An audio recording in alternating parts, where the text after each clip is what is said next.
জান্নাতের পাথর হাজরে আসওয়াদ, হজের সময় স্পর্শ ও চুম্বন করা সুন্নত। পবিত্র কাবাঘরের দেয়ালে বিশেষভাবে স্থাপনকৃত জান্নাতের মর্যাদাপূর্ণ পাথরের নাম হাজরে আসওয়াদ। হাজরে আসওয়াদ অর্থ হল কালো পাথর। হাজিরা হজ করতে গিয়ে এতে সরাসরি বা ইশারার মাধ্যমে চুম্বন দিয়ে থাকেন।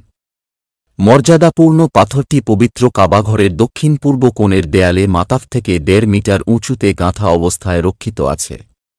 হজরত মুহাম্মদ সাল্লাল্লাহু আলাইহি ওয়াসাল্লাম বলেছেন, হাজরে আসওয়াদ একটি জান্নাতি পাথর, তার রং দুধের চেয়ে বেশি সাদা ছিল। এরপর বনি আদমের পাপ রাশি এটিকে কালো বানিয়ে দিয়েছে। হজরত মুহাম্মদ সাল্লাল্লাহু আলাইহি ওয়াসাল্লাম হাজরে আসওয়াদ পাথর 605 সালে কাবাঘরের দেয়ালে স্থাপন করেছিলেন। বর্তমানে এটি একটি রূপার ফ্রেমে আটকানো অবস্থায় কাবার সাথে সংযুক্ত রয়েছে। এর রং গাঢ় কালো এবং লক্ষাধিক হাজির স্পর্শের কারণে এটি মসৃণ আকার লাভ করেছে। এটি আদম আলাইহি ওয়াসাল্লাম ও বিবি হাওয়া আলাইহি ওয়াসাল্লামের সময় জান্নাত থেকে পৃথিবীতে এসে পড়ে। আব্দুল্লাহ ইবনে জুবাইর রাদিয়াল্লাহু তাআলা আনহু-এর শাসন আমলে হাজরে আসওয়াদ ভেঙে 3 টুকরো হয়ে গিয়েছিল। ফলে তিনি তা রূপা দিয়ে বাঁধাই করেছেন।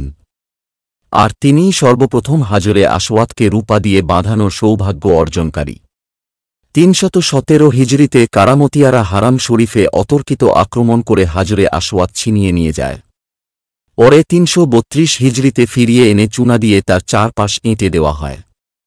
1331 হিজরিতে সুলতান মুহাম্মদ রাশাদ হাজরে আসওয়াদের চারপাশে রূপার একটি নতুন বেষ্টনী তৈরি করে দেন।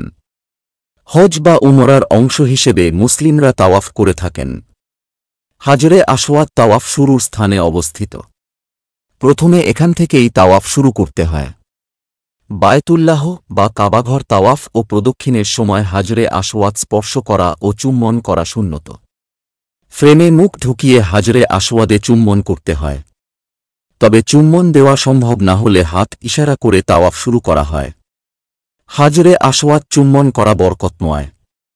হজরত মুহাম্মদ সাল্লাল্লাহু আলাইহি ওয়াসাল্লাম বলেছেন, কিয়ামতের দিন এ পাথর আবু কুবাইস পাহাড় থেকে বড় আকার ধারণ করে উপস্থিত হবে। তার একটি জিহ্বা ও 2টি ঠোঁট থাকবে। কে কোন নিয়তে তাকে চুম্বন করেছে সে সম্পর্কে বক্তব্য দেবে।